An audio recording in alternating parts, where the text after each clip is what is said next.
चारो जुम गर्दै त भाइ चारो चाहिँ यहाँ खतरा खतरा छ है गौरेउला पनि छ अनि यो मिक्स चारो है सेतो र रातो यो चारो चाहिँ फेरि यता पाउँदैन है हङकङबाट पनि होइन यता युकेबाट ल्याएको हो ल गाइस धेरै होइन मलाई 4-5 केजीको परे पनि मन खुस हुन्छ धेरै होइन मलाई 4-5 केजीको परे पनि मन खुस हुन्छ अभी मजा आएगा ना भिड़ो यो घन्टी यो चाहिँ क्यामेराम्यान भाइको घन्टी निकालेर यहाँ लगाइसकेको छु मैले ल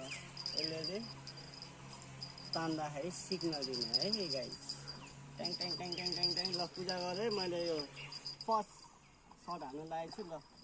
यहाँ तल पूजा गरेर हान्नु लागेको छु है ल परेछ दाइको भाइ 10 केजीको यसमा आउँछ अब देख्नु सक्नुहुन्छ देख्यो नि ए डोरी त ठ्याक्कै सत्य ल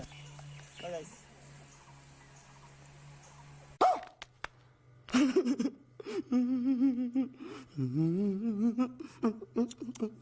यता सिन राम्रो कस्तो देखियो ल अघि भाइ हाने कति भएको थियो 1 मिनट मात्रै भएको थियो है गाइस ए पर त यता आयो न क्यामेरा चाहिँ यता देखाइदिनु न ल गुड लक 1 मिनटमा 2 केजी जतिको मर है ल यति भन्दा के